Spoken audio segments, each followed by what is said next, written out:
Hi, I'm Stella CB and I'm a fitness, health, and community coach, and from today, a podcaster. And I'm very excited.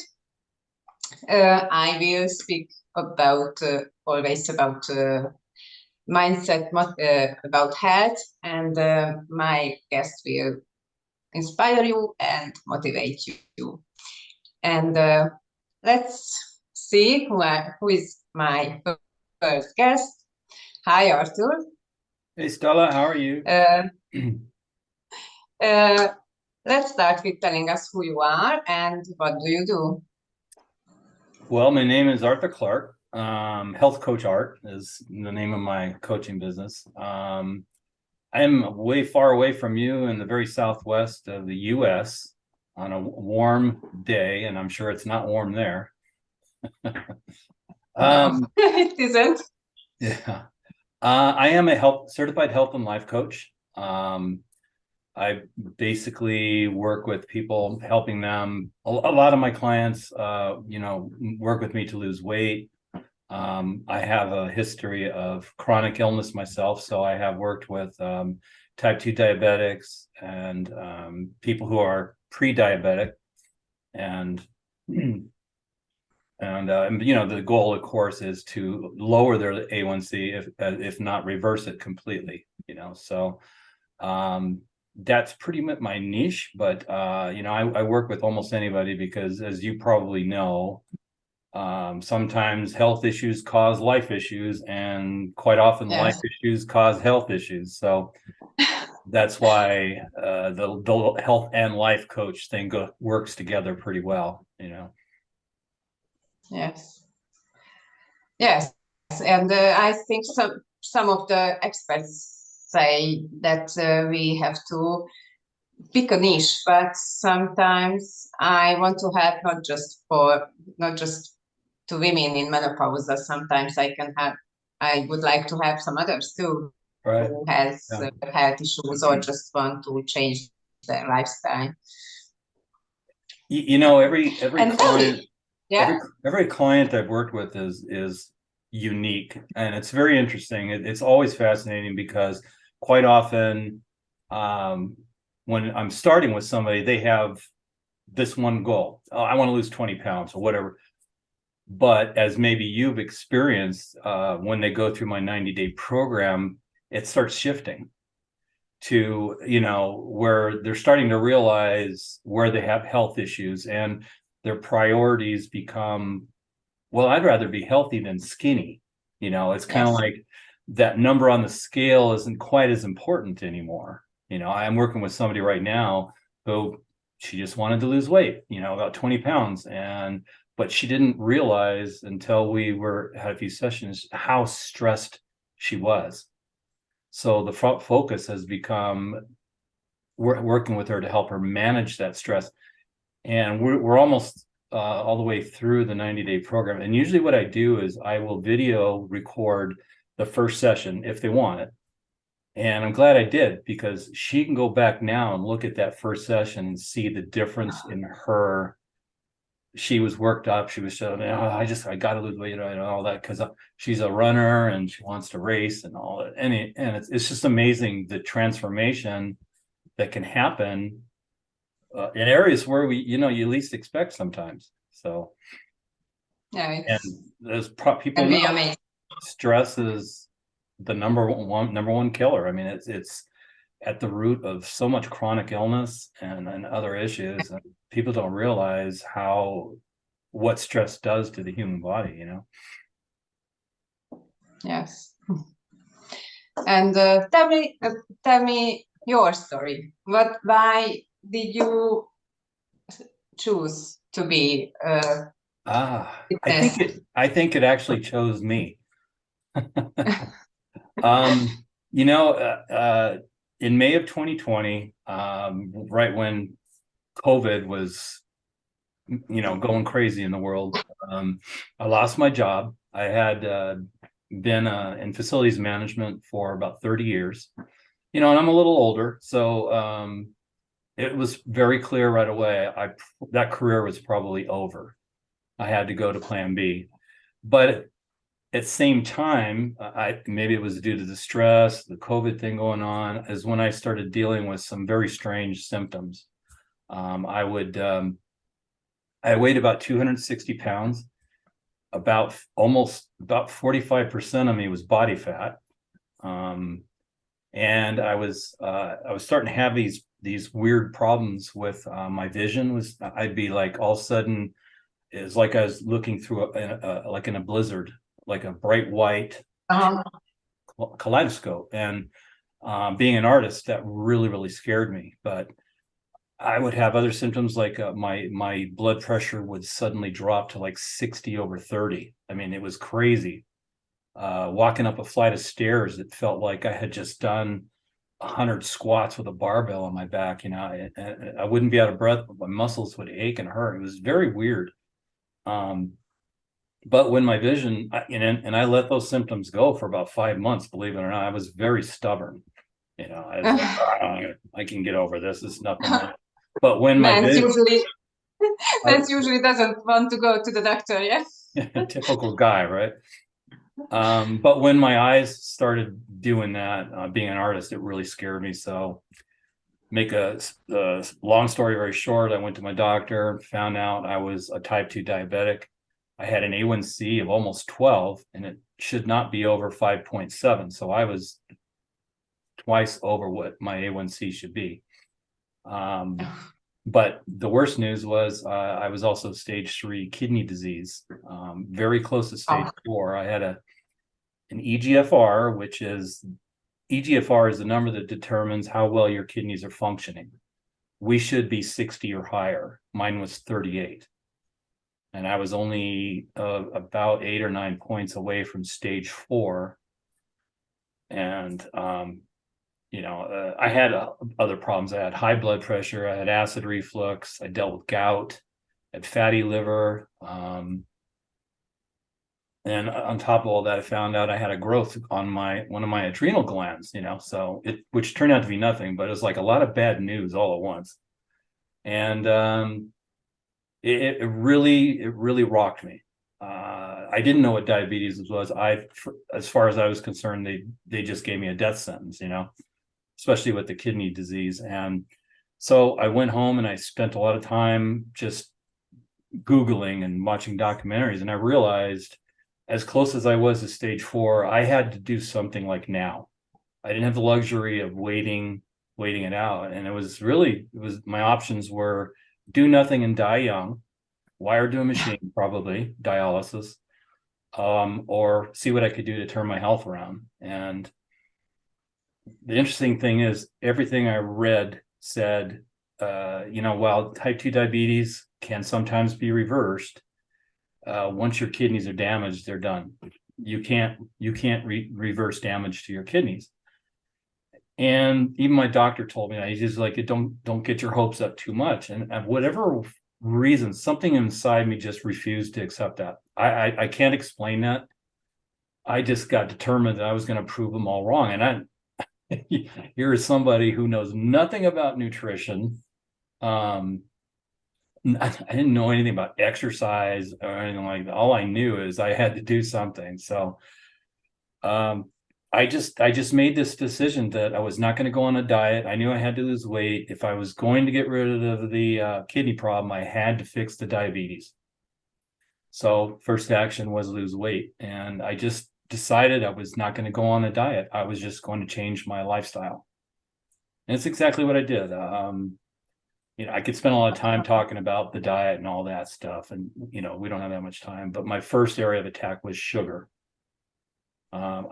I was a sugar addict. I figured I was consuming somewhere in the neighborhood of 90 teaspoons of sugar per day in food and drink. I mean, I always had a Pepsi next to me or a Coke, and that stuff. I literally overnight cut sugar out of my intake, my diet. Wow. Overnight. And it was a little hard because I actually went through withdrawal, headaches, and there's addiction. Yeah. You don't realize how addicted to you are until you stop using it, like a drug, yes. But within a few days I was fine, and literally within about a week My skin was healthier. I just felt better. I even lost a few pounds, and all I did was trade, soda for sugar-free soda. And I made a rule that for every ounce of sugar-free soda I drank, I had to have an ounce of water. That's the only thing I did for the first month, and I probably lost 10 pounds. I didn't even start exercising. That's how powerful sugar is on our bodies, and so I went from there. As I ate healthier, I started my exercise, which was a walk around the block once a day. I mean, exercise is movement, right? It's not necessarily killing ourselves in the gym. No. Within 3 months, I had lost 30 pounds.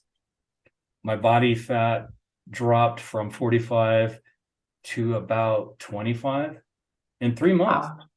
And my A1C had dropped from 12 to 7.2. So anyways, I kept that going. And the best news is after about 6 months, I had lost 60 pounds. My body fat was down to 18%. I had to get rid of all my clothes because nothing fit anymore. But yeah, 6 months, I lost the 60 pounds. I lost all that body fat. My A1C was exactly where it should be, 5.7. But the best news is my EGFR had gone from 38 to 85, which is we should be 60 or higher. My kidneys were completely healed. And my doctor was so baffled by this that he did the test again because he thought something went wrong. And it came back the same. So he was so intrigued by this that he spent about 90 minutes with me, asking me how I did this. So I took him through my little journey. And when's the last time a doctor spent 90 minutes with you? I don't know what it's like there in Hunger, but here, if you get 5 minutes, you're lucky. So what made me become a health coach? He said one thing that tipped me off. He said, Arthur, man, I've got patients that need to know what you know. And the light went on. I didn't know what a health coach was. I've heard of them, and I thought they were just like people with, like cheerleaders, you can do it, that sort of thing. But I knew right then and there that my new calling in life was to help people. I didn't know how yet, but I looked up health coaching and all that. And literally within 3 days, I was enrolled in the Health Coach Institute. 7 months later, I was certified, and officially my coaching business was up and running. And it's the most rewarding thing I've ever done. Way more fun than facilities management. Awesome. So that's why you and I are talking today.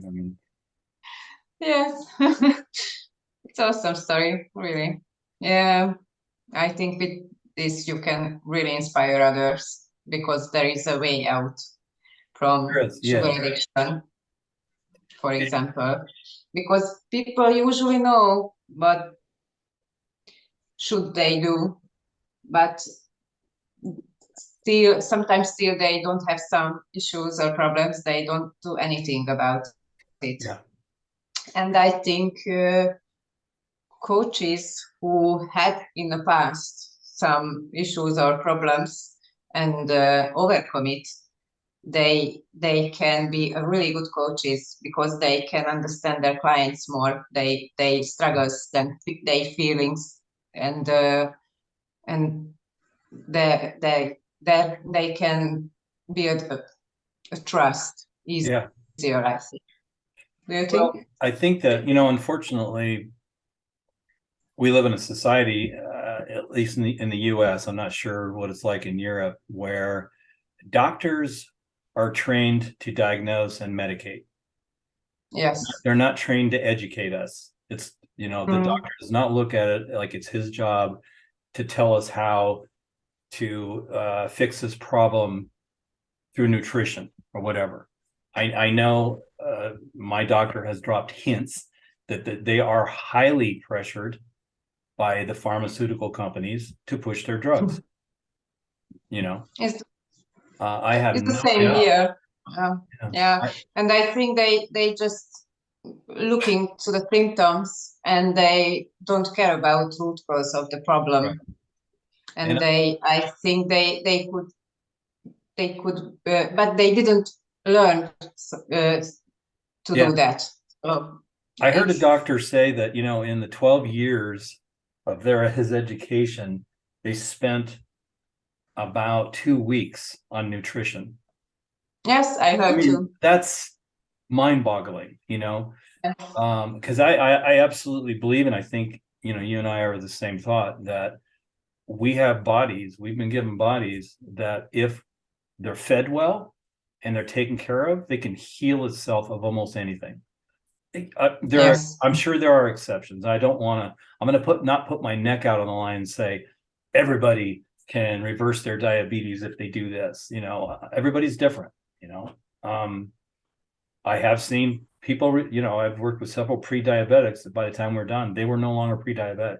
So I do know that it works. And I am not opposed to medication. I was on 6 different medications, and if I didn't take those, I would have died. So medication is good, but I think the better route, if we can do it, is getting that health benefit through good food, nutrition, and exercise, which I know you really promote, but you yourself have quite a great story too. I mean, I've watched your videos. I've seen your before and after photo, and you're very inspirational. Women out there that are very lucky to have you. Thank you. Yeah, I tried to to change things that people said you can't do that. Yes, I can do. It's It's just mindset, I think. If we decide we want something to do, we can. Just Mhm. we need consistency and to believe in it. Really to believe in it that we can do it. It's fun to prove, Um, it's fun to prove people wrong, isn't it? yeah. And how do you feel now? What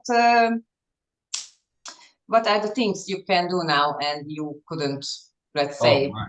Wow. 1 years ago or 2 years ago? Up until about 10 years ago, I'm a photographer. I love spending time in the mountains, hiking, backpacking, and hauling very heavy camera gear around so I can do landscape photos and wildlife. And about 10 years ago, because my health had gotten so bad, and because of all the weight, I pretty much quit. I couldn't do it anymore. I didn't even have the drive anymore because I didn't have the energy. Um, and that affected me in a very, very dark way. I mean, it really gave place to depression because I wasn't doing the things that I was passionate about anymore, that I loved doing. I mean, I would, if I had a trip coming up, I mean, I'd be just laying in bed, staying awake, thinking about it because I'd be so excited about it. And I didn't have that anymore. Now I, I'll tell you that quick story about, I had gone to Sedona in Arizona, and there was a very hard hike up there. It was about a mile and a half elevation gain no, not a mile and a half, about a 2,000-foot elevation gain in about a mile and a half. So it was almost straight up. And I had camera gear on, and I did this whole thing nonstop.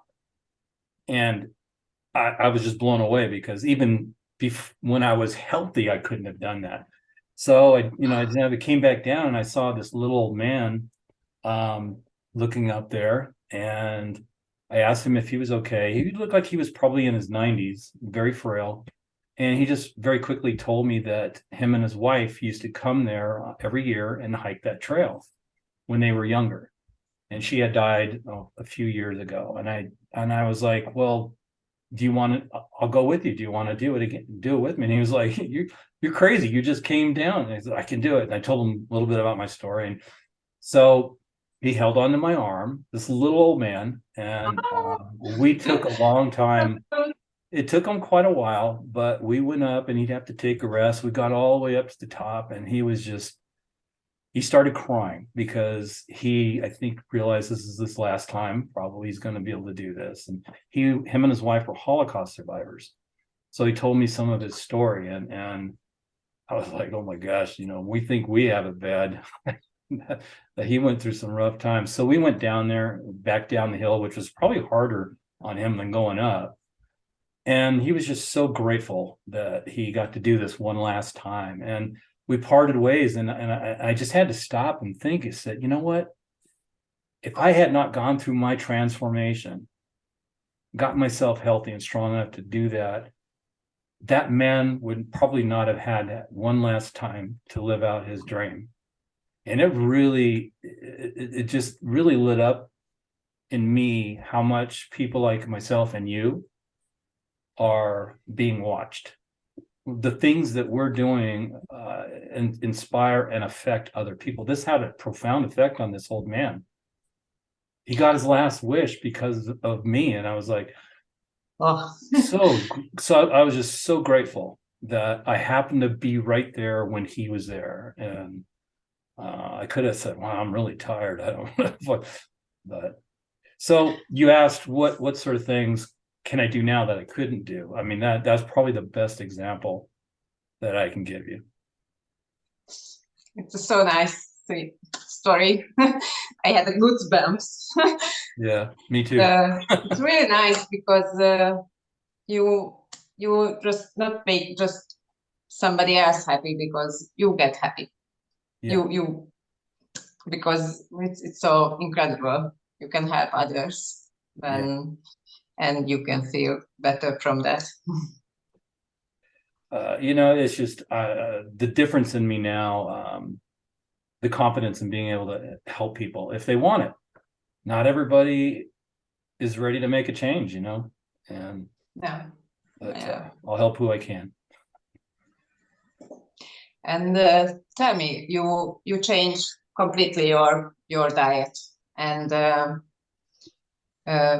did you change anything from that 6 months? You said 6 months was your journey to lose weight and to be healthier. And did you change your diet since then? Do you eat sometimes sugar or sugary things, or would you rid of it? Sugar is the one thing I won't compromise on. I will not. I mean, sugar is in everything, so we're going to get it. I mean, people don't realize how much sugar is in dairy. What I did, there were areas that I had problems with that mostly was fast food, McDonald's. I loved Mexican food. And what I realized and I learned in this journey was that I needed to get a place, and this is something I do with clients that want to lose weight, is we want to get to a place where we are managing the food, not the food managing us. And I was so managed by food. Eating was so important to me. And I didn't eat like big quantities, a lot of food, but I ate bad food. And I was so obsessed. It was so strange. I'd get to work or be 9 a.m. and I'm already thinking, what am I going to have for lunch? Do I go to McDonald's or no, do I go over here? And it was an obsession. And when you spend that much time thinking about food, I mean, that's crazy, right? And then I'd go out and I'd spend 30, 45 minutes trying to decide what I was going to have for lunch, as if, that McDonald's is not going to be there tomorrow, or it's just crazy, So it wasn't just the kind of food I was eating. It was the biggest deal was that food had control of me. So I attacked saturated fats, fatty foods, which fast food is loaded with. People don't realize that there's good fats that we need. The fats we don't need are the saturated fats. And saturated fat is that white like stuff that's on meat, or the grease that's in Mexican food and all that kind of stuff. When it's in its cool form, it's solid. That's saturated fat. And what a lot of people don't understand, fat does not make us fat. No, the carbohydrates make us fat. Makes us sick. Fat screws up your heart and everything. Excess carbohydrates are what make us fat, overweight. But they don't understand. I telling them, and they don't understand. They eating some pastries, and they eating Coca-Cola and they said, oh, it's so bad for you. It's all carbohydrates, you know. Well, people look at like a Coke and they say, well, there's no fat in Coke. No, but what happens is your body converts that sugar to fat and stores it, right? And if you don't burn that off, that's how we get bigger. And you know, we're taught. I mean, even our government stresses that if you eat a low-fat diet, if you eat low amounts of calories, you'll lose weight, and that's not true. There is an element of truth to that, but the bottom line is, you know, if you're going to load up on carbohydrates, what you don't burn off gets stored off as fat. You know, especially the simple carbs that like is in a great example is like there's carbohydrates in potatoes and there's carbohydrates in a Snickers candy bar. Which do you think is better for you? Potato, right? So anyway, does that answer your question? Yes, thank you. Okay, good. So, what's your message to others? I think your story is really inspiring, but what is your message to others who has some problems or who they don't think they have problems, but they are overweight and they just saying, I should do something, but they don't care. I used to be the kind of person that would not make a change until something bad happened. And something bad happened. I'm absolutely convinced that if I had not made the decision to turn my health around, I probably would not be here right now. You know, I'd either be wired to a dialysis machine or maybe had a stroke. I could be blind, which would ruin my art career, right? So my encouragement to people is, number one, you know, if my story is familiar to you, then you are missing out on life. You're going through the motions of life, and everybody, I think, has a story. Everybody has a calling of some kind. And if you are a slave to the extra weight or to the food or to chronic illness or whatever, you are not going to, you know, live a life that you deserve. So you owe it to yourself to allow a little bit of hope in there. Allow yourself to hope that you can have something better. Okay. Now I know that there are exceptions out there. I know that there are people that are dealing with very, very serious, life-threatening illnesses. And you know, I would never ever, you know, tell them, oh, you don't have to be like that. All you have to do is eat good. Okay. There's exceptions, of course. I'm talking to the people that were like me, lazy. Okay, I'll call it out on it, lazy. I was the laziest person on earth. You're destroying your body. And you might be okay with the extra weight for now, but when you get older, it's going to be a problem. You know, you're risking a shorter lifetime. How in the world, you know, my doctor told me that by the time someone is actually feeling the physical symptoms, experiencing the physical symptoms of type 2 diabetes, they are this close to a stroke or, you know, going blind.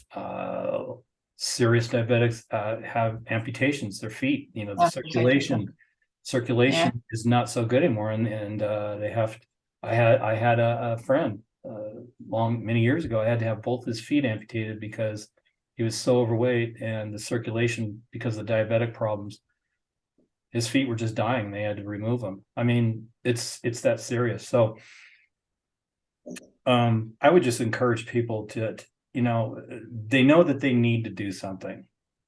Everyone who is overweight or doesn't feel good or feels like there's room for improvement knows that they need to do something, but don't wait. until you have no choice. Because if I waited just a little bit longer, there's a very good possibility I could not have turned this around. I mean, my doctor was blown away that I was able to turn around at the point I was, because most people don't.